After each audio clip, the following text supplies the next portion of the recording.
элбасы ойбай ана жарты күн окутат экен билим жок экен, мына жакта толук күн окутат билим берет деген, ол билим көп экен деген түшүнүк болмоо керек.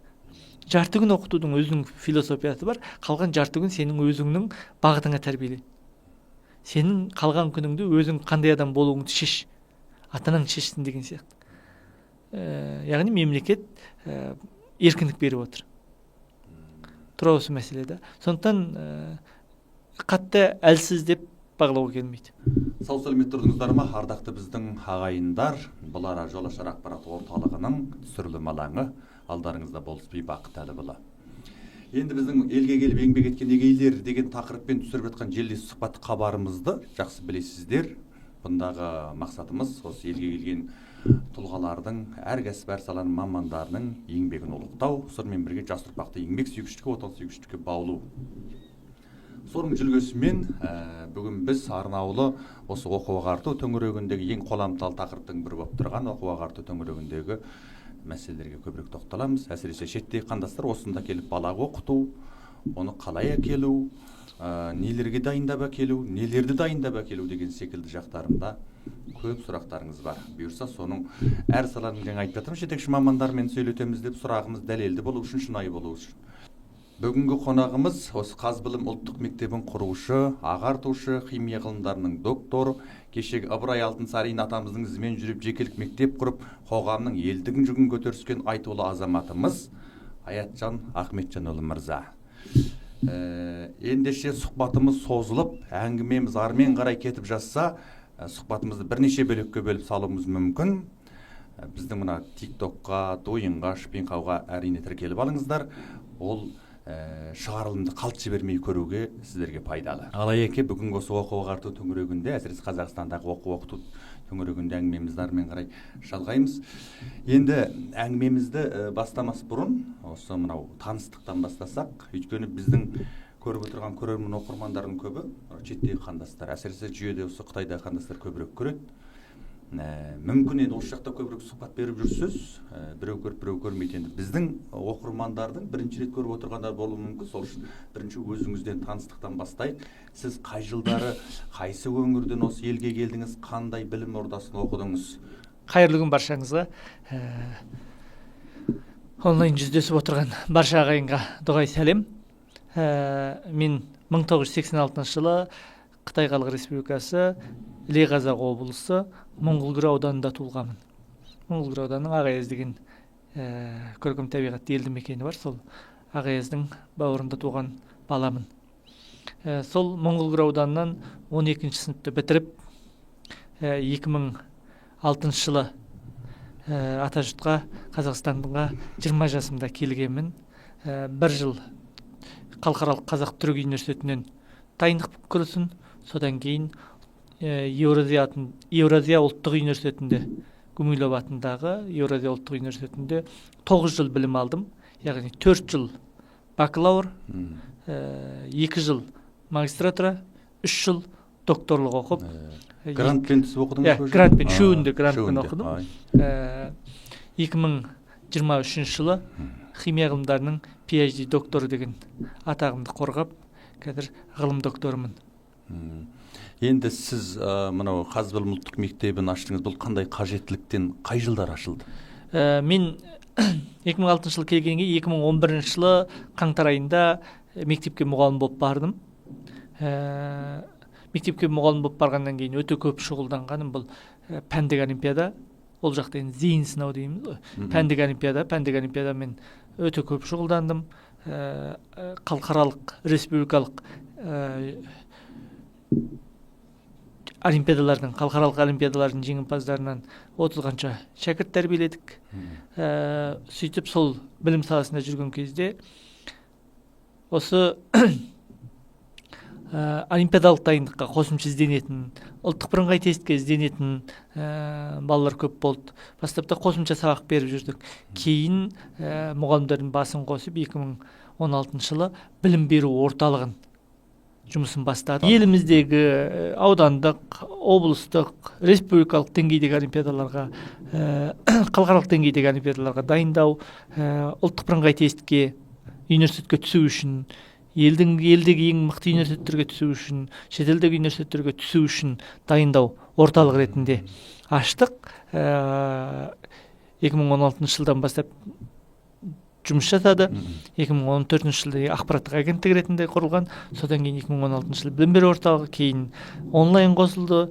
Сөйте дамып біз 2022 жылы алғашқы жеке мектептерімізді құра бастадық. Алғашқы жеке мектептеріміз ашылды. Қазіргі таңда сол Қазбілім ұлттық лицейлері, Қазбілім ұлттық мектептер желісі деген мектеппен 5 мектеп жұмыс жасап тұр. Неше облыста әзір? 5 өңірде 5 мектеп, 5 білім беру орталығы деген сияқты жұмыс жасап тұр. Қазіргі таңда 200-ден аса мұғалім еңбек етеді. Енді жеке мектеп құруға қандай дайындықтар керек? Оған енді жаңағы білім жүйесін түсінуден тыс қандай дайындықтар болу керек оған? Қиын ғой, жеке мектеп құру ол бір ауыз сөзбен айта салатын нәрсе емес. Ол жеке мектеп құрудың, ашудың жүйесі ол кемінде үлкен білімді қажет етеді. Ең алдымен үлкен қаржыны талап етеді. Бір мектепті ашуға кемінде 300-400 миллион теңге керек деген сияқты, ең аз болғанда. Ол мектептің сапасына байланысты кете береді. Яғни жоғары деңгейдегі мектеп ашқан кесе, жоғары деңгейде қаржы керек деген сияқты. Одан кейін кәсібилік, білім саласының заңдарын, нормаларын, талаптарын толық түсінетін болу керек. Ол да үлкен шаруа. Енді қазір Қазақстанда жеке мектептер қанша процентте? Жалпы қанша мектеп бар? Жалпы Қазақстанда 8000 мектеп бар. Оның 800-ге жуығы жеке меншік мектеп, 9-10% ұстайды. Қалған 7200-ден астамы мемлекеттік мектеп. Бірақ оқушы санына келетін болсақ, мемлекеттік мектептегі оқушы саны, жеке меншік мектептердегі оқушы саны 300 мыңнан ғана асады. Ал мемлекеттік мектептегі оқушы саны жалпы 4 миллионға жуықтайды. Сонымен оқушы санымен қарасаң, бір 6-7% бала жеке меншік мектепте оқиды. Енді сіздердің ашып отырған Қазбілім ұлттық мектебі қандай олқылықтарды толықтады? Біздің ашып отырған мектеп, енді біз бұрын білім беру орталығы болдық деп отырмын ғой. Бала таңертең мектепке барады, түстен кейін әртүрлі қосымша курстарға барады. Назарбаев мектебіне дайындалу үшін, Назарбаев университетіне дайындалу үшін, ұлттық бірыңғай тестке дайындалу үшін, бағанағы олимпиадаға дайындалу үшін әртүрлі курстарға барады. Біз сол мемлекеттік мектептегі берілетін негізгі біліммен қосымша курстарға барып алатын қосымша курсты біріктірдік.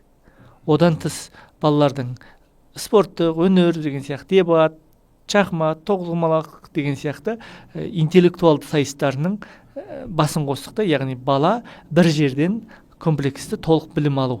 Әр жерге шауып жүрмейді, қосымшаларға ата-анасы сүйреп жүрмейді, ол мүмкіндігі уақыттары болмай қалады. Бір қалада, енді қалаларда, үлкен қалаларда бір жерден бір жерге тасып жүруде жұмыс. Сондықтан бәрін жүйелі бір жерде алсын деген мақсатпен осы толық күндік білімді жүзеге асырып жатырмыз. Сонда жан-жақтылы жетілген білім және тәрбие болсын, өнер болсын, жан-жақтылы жетілген біздің негізгі мектептің концепциясы, Қазбілім ұлттық мектептерінің концепциясы бұл сапалы білім, ұлттық тәрбие, бәсекеге қабілетті тұлға деп аталады. Яғни ошақтың үш бұты. Бірі сапалы білім, ол дау жүрмейтін дүние. Екіншісі ұлттық тәрбие. Қазақы құндылықпен сусындаған, ұлтын сүйетін, елін жерін сүйетін ұлттық тәрбие беру. Үшіншісі бәсекеге қабілетті тұлға. Яғни бүгінгі ұрпақтың бойына не керек?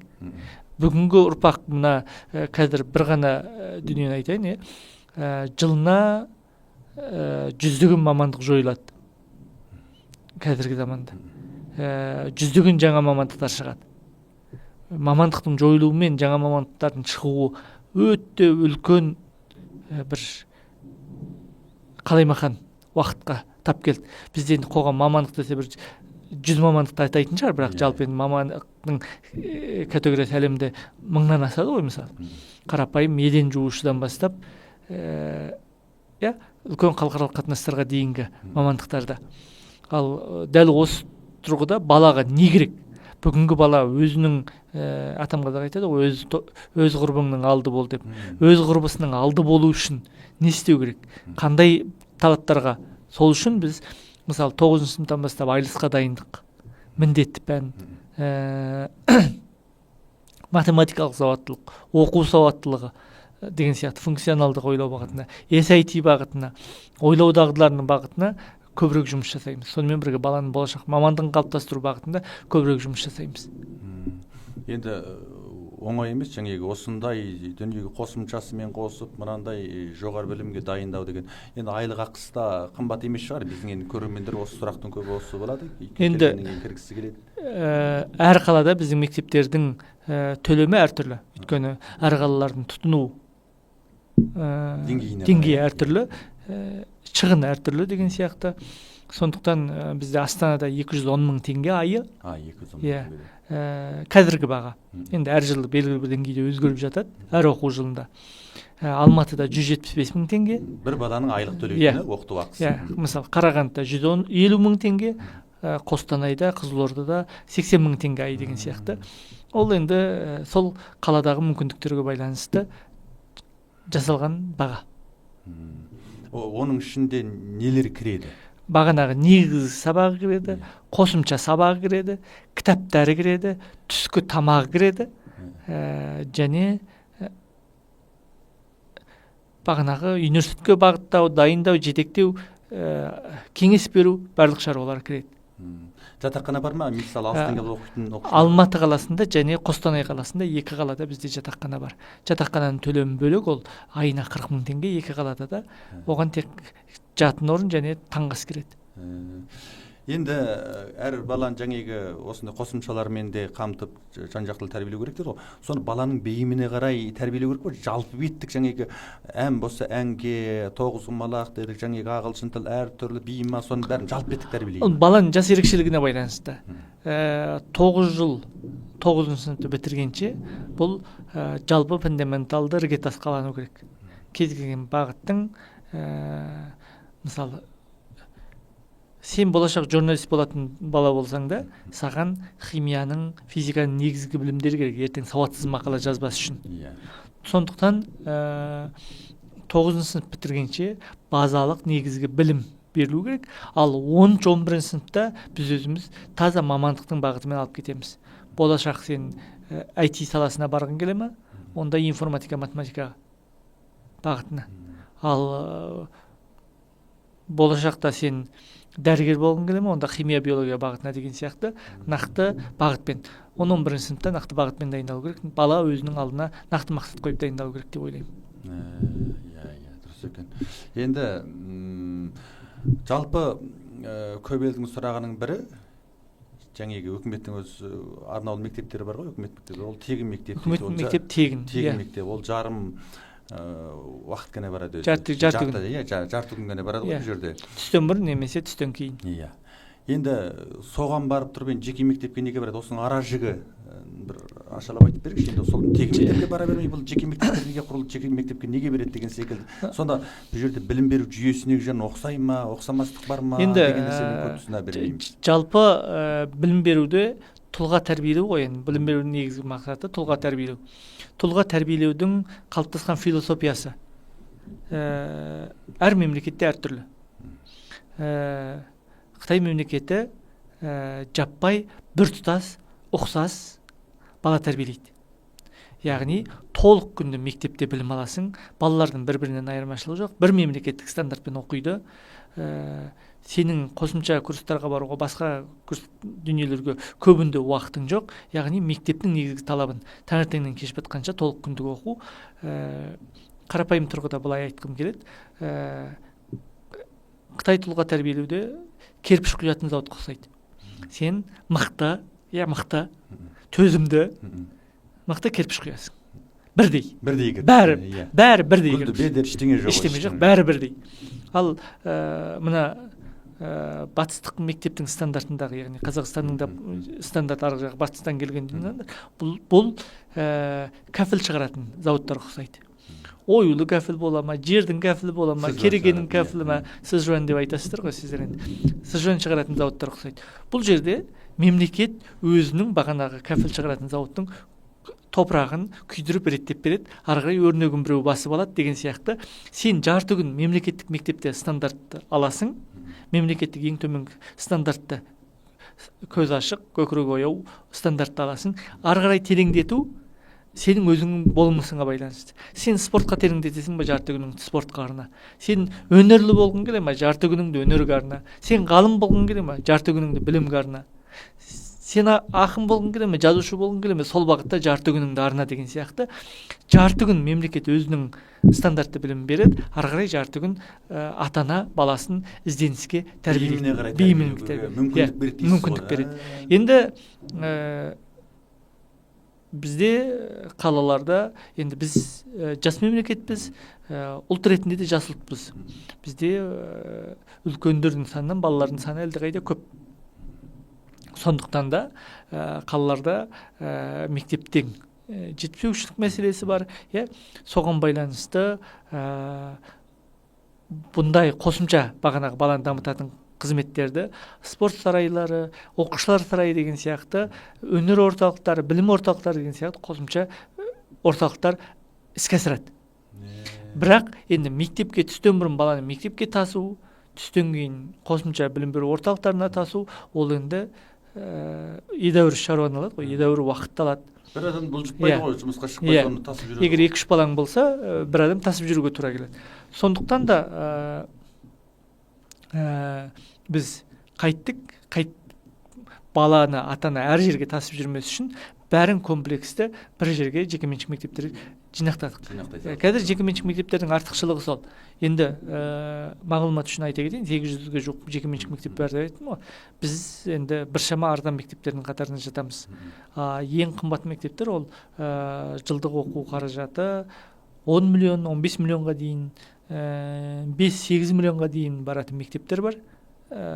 Яғни айлық оқу қаражаты миллион теңгеден жоғары тұратын. Ол мектептердің өздерінің концепциясы. Оларда енді бағанағы ең соңындағы бассейнге дейін, жүзу спортына дейін жан-жақты қамтылған. Мүмкіндік жасалған. Енді өзіңіз Қытайда 11-ші жылдыққа шекім оқыдыңыз. Ол жақта енді кішкенті оқу басымдылығы бар. Өзі күн 10 сағат, онысы үй тапсырмасы деген ауыр, балаға да жүк ауыр деген секілді. Ал бұл жақта жаңа басында айтып кеттік қой, десе де осы жақтағы жаңа оқыту жағындағы жеңілдіктер ма, тәрбиеден ба қарасақ, балаларды оқысамайды, сол осы жақын балалар бір өже жанып тұрады. Еркіндік бар. Бұл жерде ол жақта балалар өзі адамдармен сәлемдеспейді, дара өзі адамдарға қарым-қатынас деген қоғамға бірден тез бейімделіп кете алмайды, есеймейді. Сонда ол отбасылық тәрбиеден ба, мектептен ба, мен осын... Жалпы бағанағы адам тәрбиелеу концепциясынан ғой. Бұл жерде еркіндікке, жан-жақтылыққа, қоғамдық қарым-қатынасқа көбірек мән береді. Оқушының өзінің ойын айтуы маңызды, жеткізуі маңызды. Мысалы, қарапайым тұрғыда емтихандардың өзі, ауызша емтихандар бар, жазбаша емтихандар бар, әртүрлі форматта беріледі бұл жақта.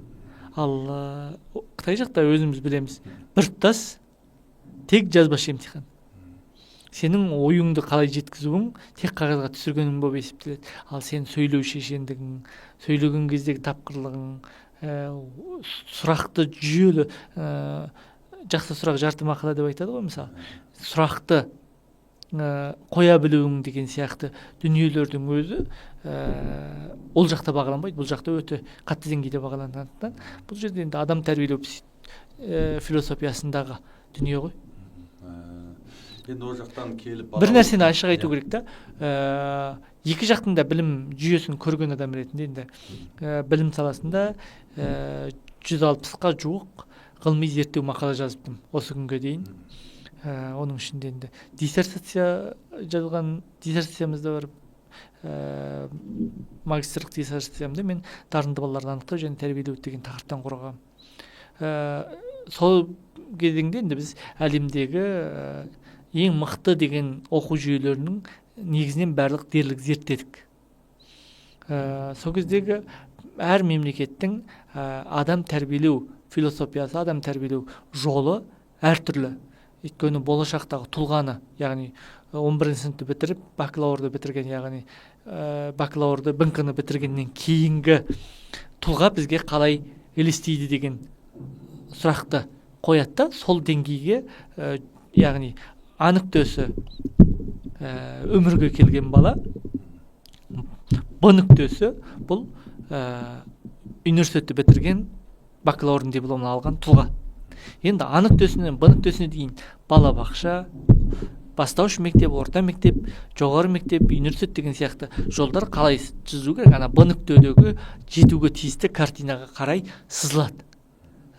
Сол тұрғыдан айтқан кезде бізде мынандай түсінік болмау керек. Ойбай, ана мемлекеттің білім жүйесі ерекше, мына мемлекеттікі нашар деген түсінік болмау керек. Мысалы, мен енді әр мемлекеттің зерттеп отырып айтатыным, әр мемлекеттің тәрбие жүйесінде, білім беру жүйесінде мықты жақтары бар. Біреуінің бағдарламасы мықты, біреуінің беру методикасы мықты, біреуінің мектептерінің жүйесі мықты, біреуінің бағалау формасы мықты деген сияқты. Сондай-ақ кемшілікте әр мемлекетте кездеседі. Мысалы, Қазақстанда қанша мектептердегі ең оқушы саны көп десек те, бір сыныпта 35 балаға дейін барады. Мемлекеттік стандарт 24 балаға жасалған. Бір сыныпта. Бізде жекеменшік мектепте мысалы 18 бала бір сыныпта. Ал кейбір мемлекеттерде 50 бала отырады, ал кейбір мемлекетте 5 бала отыратын мемлекеттер бар бір сыныпта. Сондықтан бұл әр мемлекеттің өзінің ұстанымдары, артықшылығы бар, кемшілігі бар бәрінің. Сондықтан бір тұтас ойбай, жарты күн оқытады екен, білім жоқ екен, мына жақта толық күн оқытады, білім береді деген, ол білім көп екен деген түсінік болмау керек. Жарты күн оқытудың өзінің философиясы бар, қалған жарты күн сенің өзіңнің бағытыңа тәрбиеле. Сенің қалған күніңді өзің қандай адам болуыңды шеш, атанаң шешсін деген сияқты. Яғни мемлекет еркіндік беріп отыр. Ең үлкен көп кездесетін оқушыға байланысты қателік бұл асығыстық. Асығыстық дегенде не? Мысалы, ар жақта әкеледі да цифр қуалап, ар жақта 9-шы сынып бітірген баланы әкеп мына жаққа 10-шы сынып құрып жүреді.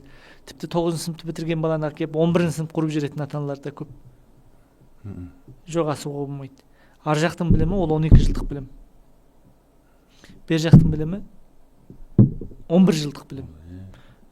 Сол үшін міндетті түрде 6-шы сыныпқа келгенше бала болса, яғни ал жақта бастауыш жүйесін бітіргенше болатын болса, ол цифрмен, яғни 5-шы сыныпты бітірсе 6-шы сыныпқа келіп түсе беруге болады. Ал 6-шы сыныптан асып кеткен балалар болса, міндетті түрде өз сыныбына қайта түсу керек.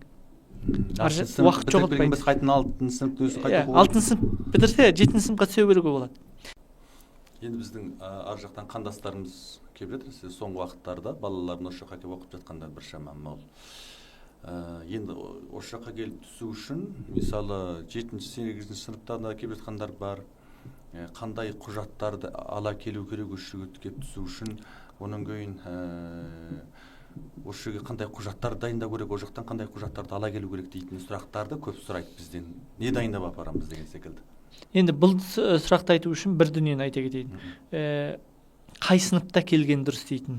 Міне дәл айтасыз, қай сыныпта келген дұрыс дейтін. Мен айтамын, баланы бір күн ерте әкелу балаға түсетін салмақты жеңілдетеді. Балаңа жаның ашымай ма? 11-шы сыныпты бірақ бітіртіп алып кел, бір жыл қосымша оқып университетке түседі. Балаңа жаның аши ма? Онда 2-ші сыныпта, 1-ші сыныптан мектепке бармаған балаңды әкел. Қанша ерте келсе бала, соншалық тез бейімделеді, соншалық көп жетістікке жетуіне мүмкіндік бар. Сондықтан ой, қазір кішкентай ғой, 9-шы сыныпты бітіргеннен кейін көрем, 11-шы сыныпты бітіргеннен кейін көрем деп қараудың өзі белгілі бір деңгейде қателік. Ал енді әкелгеннен кейін негізгі дүние, ең бірінші дүние, баланың паспорты және визасы. С9 дейді, оқушылық виза мен туысшылық виза мен келген дұрыс. Енді ол жақтан оқып жатқан мектебінен мәлім бір таныстыру, мынандай осы сыныпта оқиды деген секілді таныстырулар керек болған. Сосын бұл бірінші шарт, сосын екінші оқушының ар жақтағы нәтижелері. Енді мемлекет әртүрлі жерден әртүрлі не кылат, кээ бирлер ошол жактан битиртип жатат ол нерсени. Енді шыны керек жалган жасап жүретін адамдар да көп. Нәтижелері, яғни сен 5 сыныпты бітіріп келсең, 1-5 сыныптың арасындағы нәтижесі баланың. 10 сыныпты бітіріп келсең, 1-10 сыныптың арасындағы нәтижесі деген сияқты нәтижелері маңызды. Содан кейін вакцина книжкасы деп айтамыз. Мен жақта 0,26 деп айтамыз, 0,63 деп айтамыз. Вакцина книжкасын алып келу керек. Содан кейін мемлекеттік мектептердің қатаң талабы бұл ата-анасының біреусі міндетті түрде осында болу керек. Қарауы болу керек. Тіке қараушысы болу керек. Тіке қараушысы болу керек. Егер туысқандарына тастаған жағдайда кәдімгі заңды органмен бекіткен, осы жақтан Қазақстан заңды органымен бекіткен нотариалды келісім керек. Мен баламды тапсырамын деген сияқты куәлігі керек. Содан кейін енді ол қалған құжаттар жеңіл құжаттар. Яғни бағана паспортымен келеді, туу туралы куәлік чушуңдың дейміз, туу туралы куәлік бар. Соларды қазақшаға аудартып, осы жақтан нотариалдап реттейді. Ал енді жоғары сыныптың баласы болса, 9 сыныптың міндетті түрде аттестаты керек деген сияқты нақты құжаттар. Енді визамен келсе, қалған құжаттарды негізінен шетінен толықтауға да болады. Ол қиын нәрсе емес, құжат мәселесі. Енді мемлекеттік мектептер өзінің, әр мемлекеттік мектептің өзінің районы бар. Сол райондағы мектептер алады. Ол шет елден келген қандастар, жалпы шет ел азаматы білім басқармасының рұқсатымен орналасады. Енді көп ата-ананың түсінігінде сөзсіз түрде бір жаңа 9 сынып немесе 11 сыныпты сөзсіз түрде тұжырымдап бітіріп алғаннан кейін бару керек дейтін бір түсінік қалыптасқан. Ал енді 7, 6, 5 сыныптан орта жолдан келе беруге, тіпті 2 маусымнан кейін келе беруге де болады. Кез келген уақытта, жылдың кез келген уақытында келе беруге болады. Оны келгеннен кейін, ол жақта көп енді жаңа Қытайша қанзушы қойды ғой балалар. Осында келгеннен кейін бір ортаға бейімделіп, бірден кіріп кеткені дұрыс па?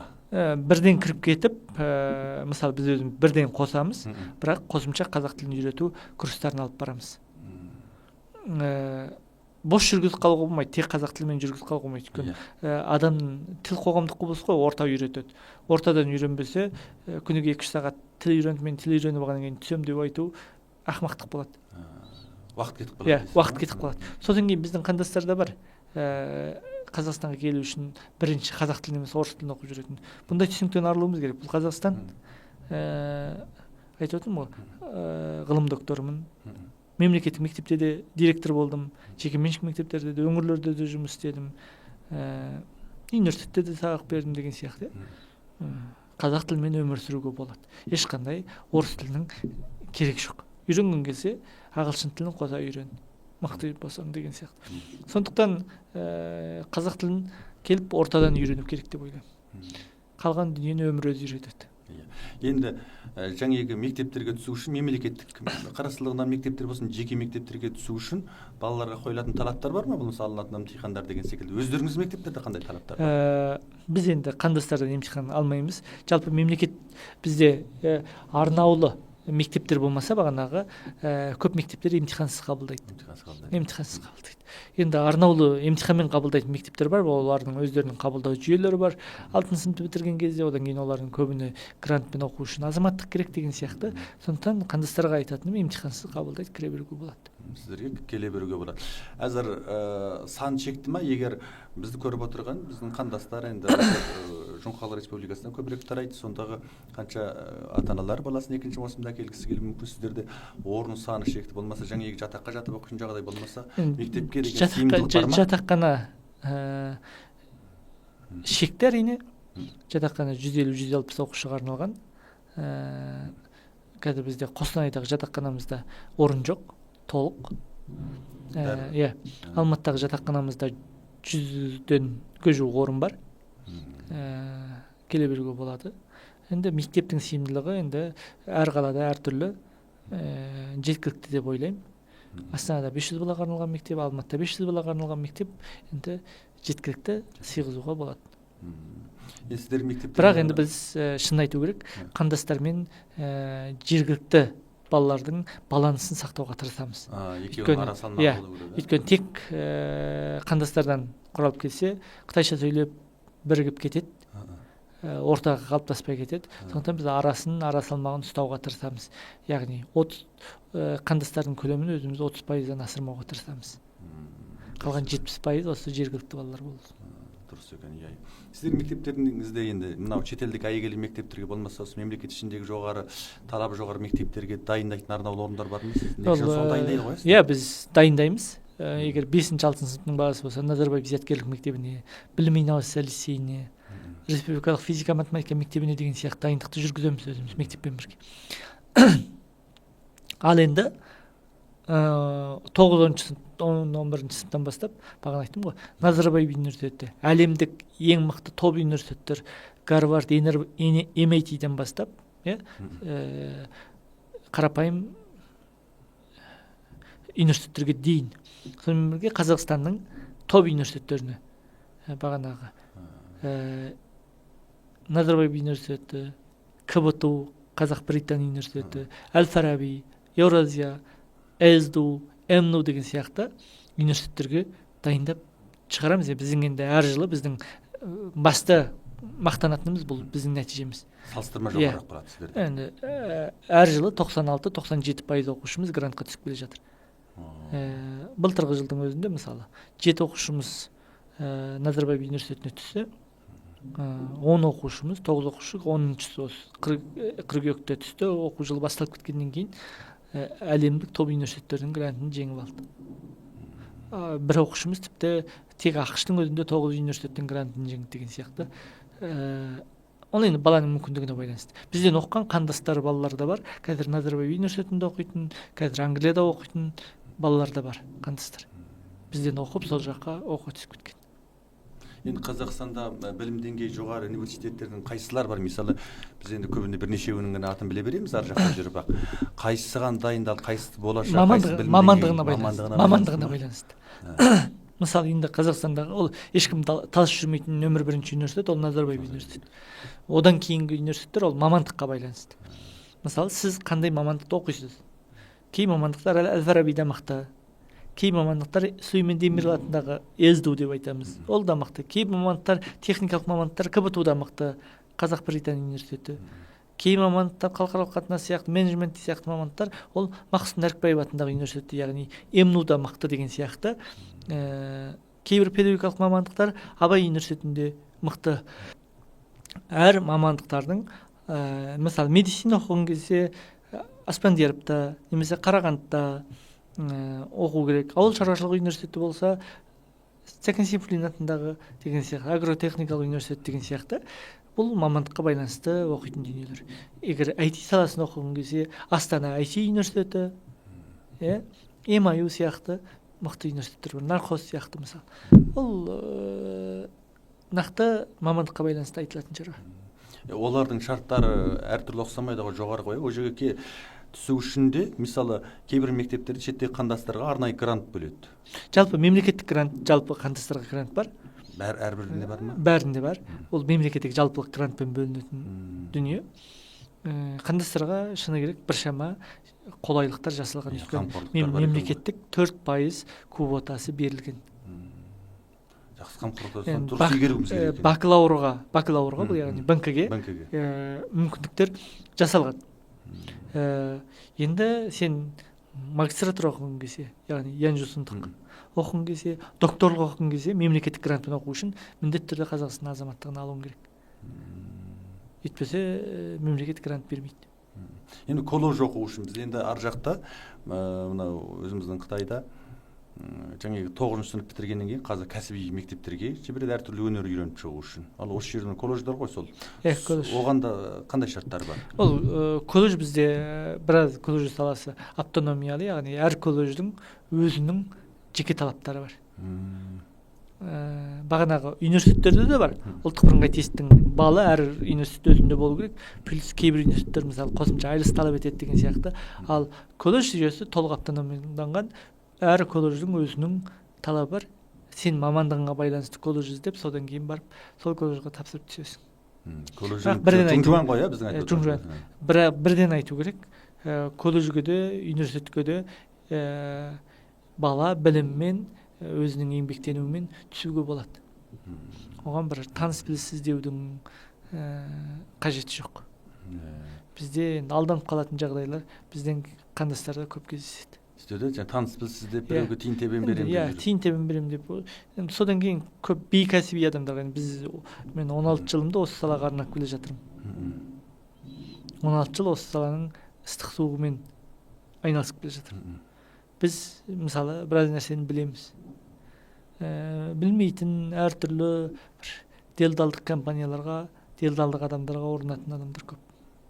Көп, иә. Ол өте күрделі деп ойлайды. Өйткені біздің өскен ортамыз сондай ғой, онда жерге бару, тамыр таныс, әке көке керек деген секілді нәрсе қалыптасып қалғанда, сол үшін де ол өте күрделі ойлаймыз. Әме жат ел жат жер деп ойлаймыз да, сонымен сөзсіз түрде біреу болу керек, біз жетектеп жүретін деген секілді. Иә. Енді біздің мына Қытайдан келетін қандастардың ортасында ортақ бір қателік қайсысы негізі үнемі қайталанады, сіздің алдыңызға көп келеді ғой? Енді ең үлкен көп кездесетін оқушыға байланысты қателік бұл асығыстық. Асығыстық дегенде не? Мысалы, ар жақта әкеледі да цифр қуалап, ар жақта 9 сынып бітірген баланы әкеп мен жаққа 10 сынып құрып жүреді. Тіпті 9 сыныпты бітірген баланы әкеп 11 сынып құрып жүретін ата-аналар да көп. Жоқ, асығуға болмайды. Ар жақтың білімі ол 12 жылдық білім. Бер жақтың білімі 11 жылдық білім.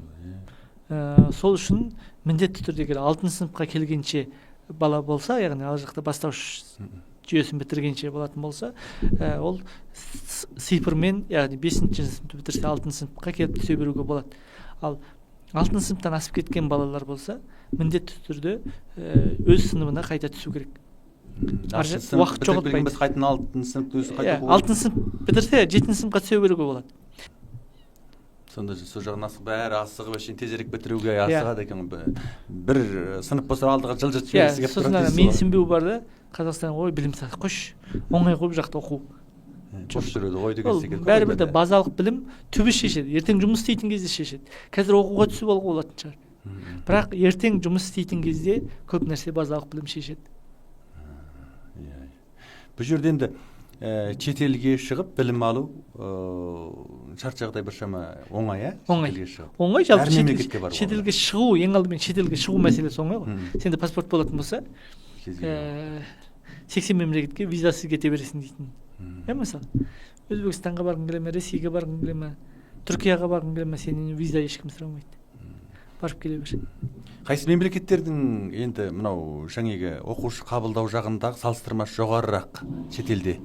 Қазақстанның қайсы мемлекетке көбірек барады әзір? Қазақстанның енді әртүрлі. Америка жаққа баратындар бар, Англия жаққа, Қарақұрлыққа, Еуропаға баратындар бар.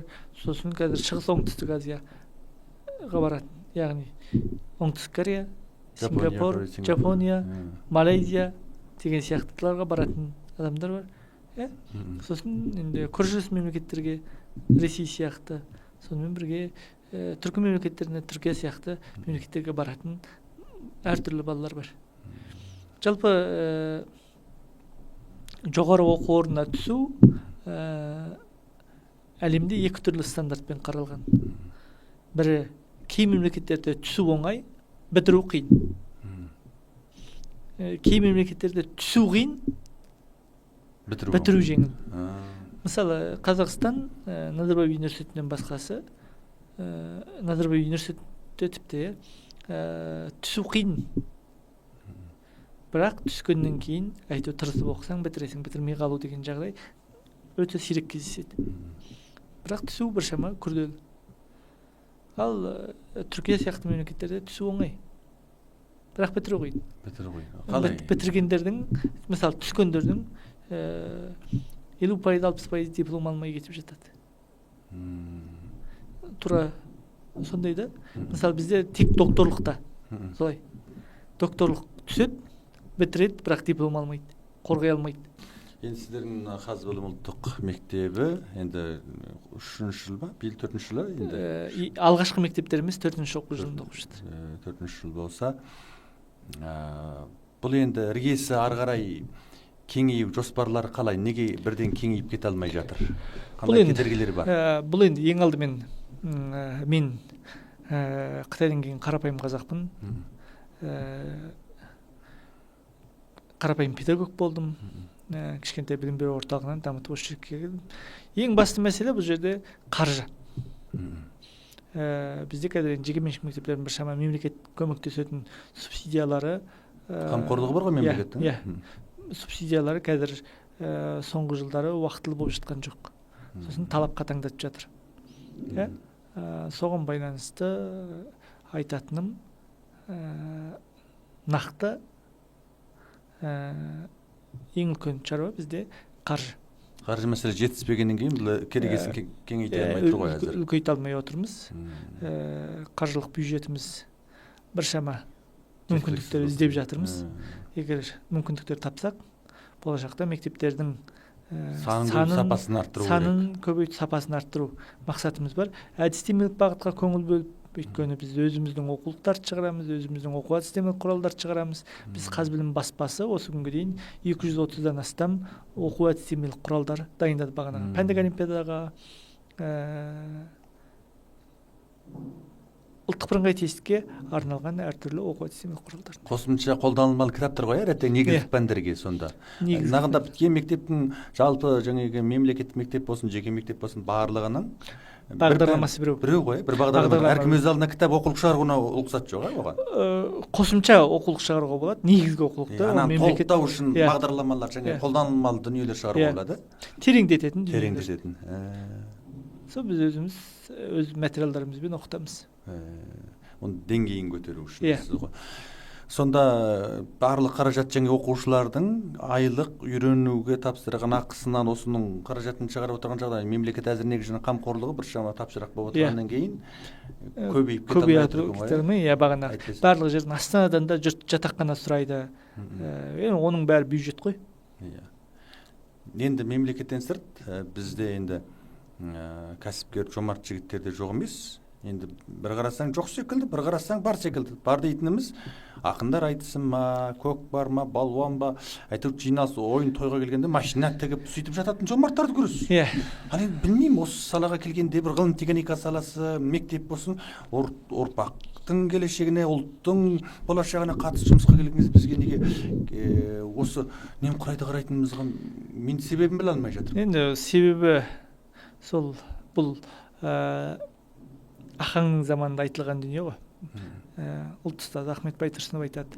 Біз той деп шашылдық, өлім деп шашылдық, ас деп шашылдық, көкпар жиын той деп шашылдық. Біз өзі білім жарысы, білім додасы деп қашан шашыламыз деп күйеді білім жарысы дейтін мақалада.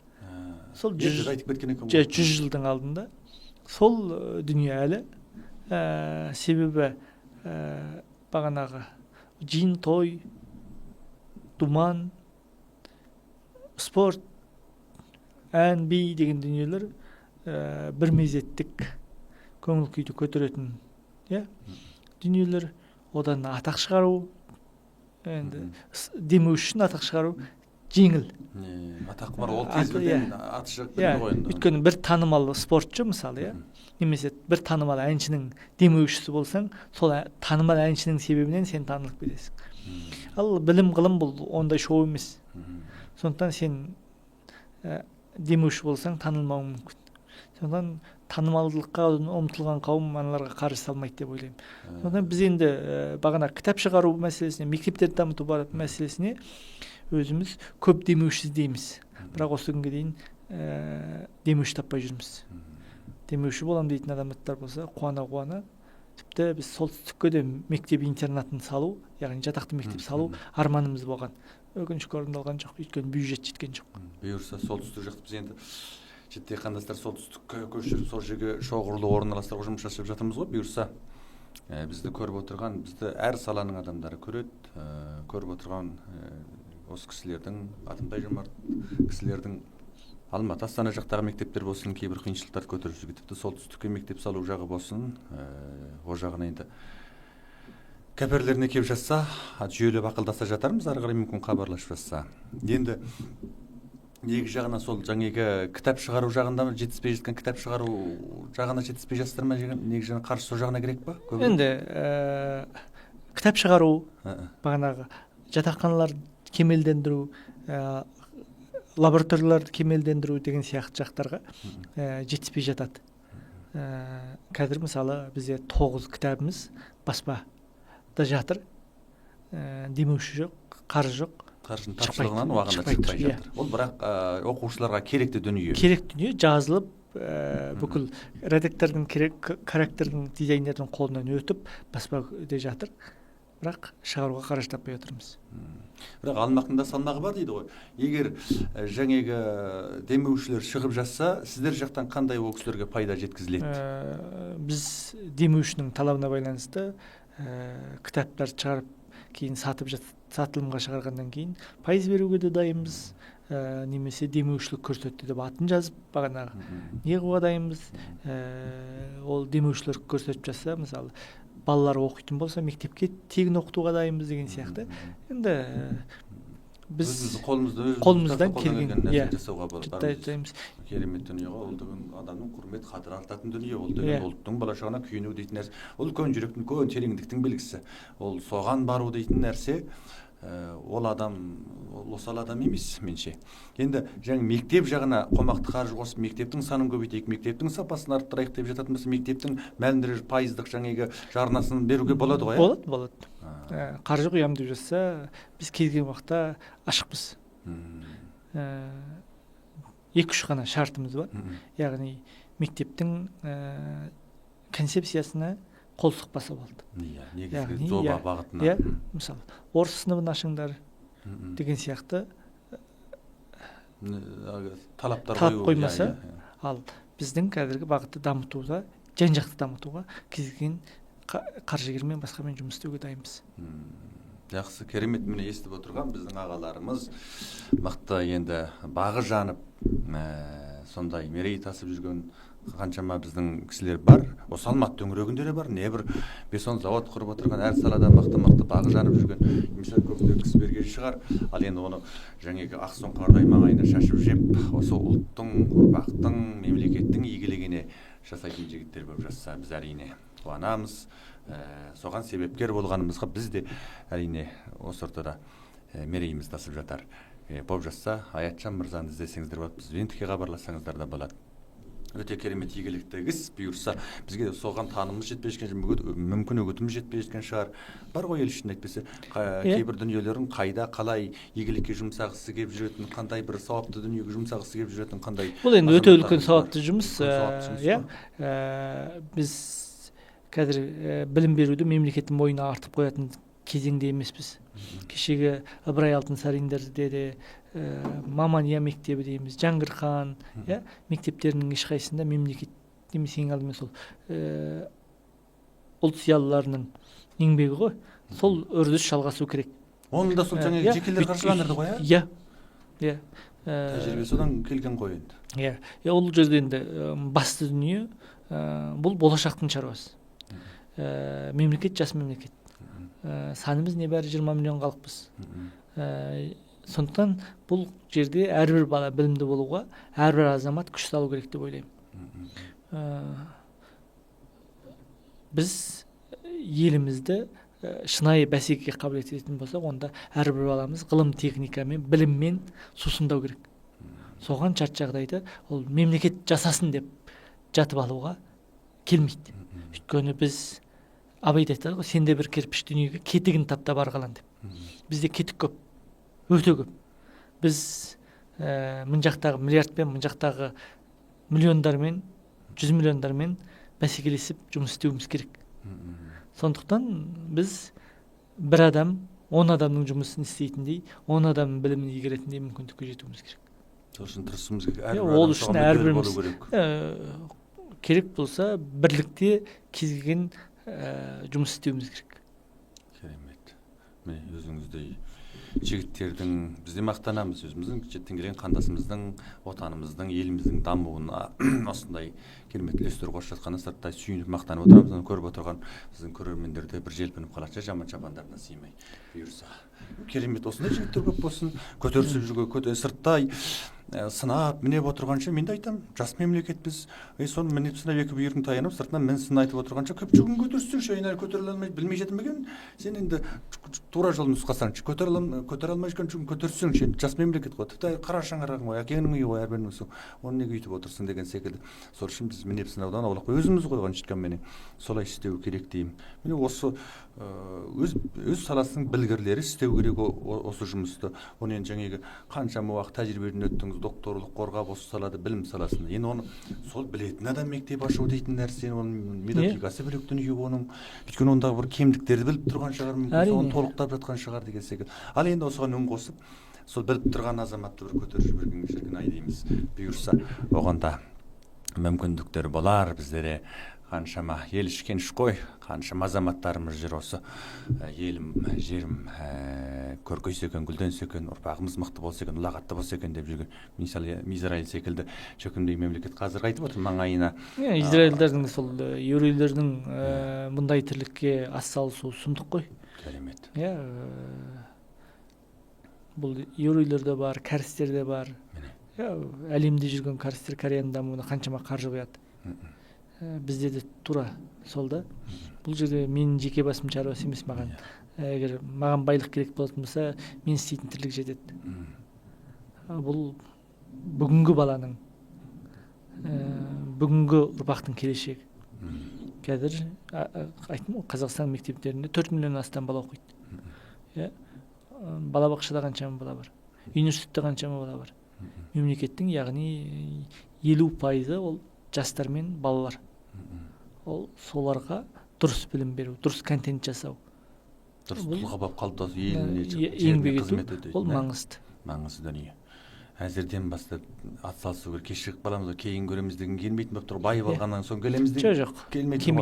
Уақыт күттірмейтін дүние. Уақыт күттірмейді. Бір кішкентай шаруа болса да, 1000 теңгеміз болса да, осыған салып жасап қалу керек болып жасап қалу деген бай дер шағында. Өзің жасай алмасаң, жасайтындарға көмектес. Басты шаруа.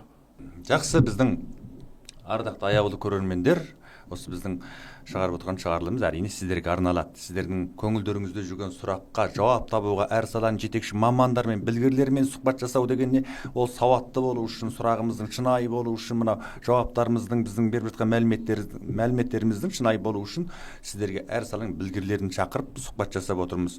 Қаншаларыңыздың көкейлеріңізде жүрген сұрақтарға жауап табу үшін. Сол үшін бұны көп адам игілігін көру үшін жалғастыратыңыздар, біздің каналға тіркеліңіздер.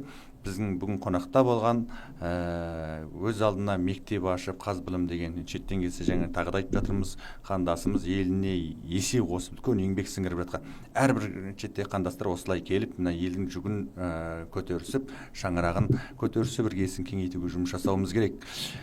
Сол үшін міне Аятжандай жігіттермен біз мақтанамыз.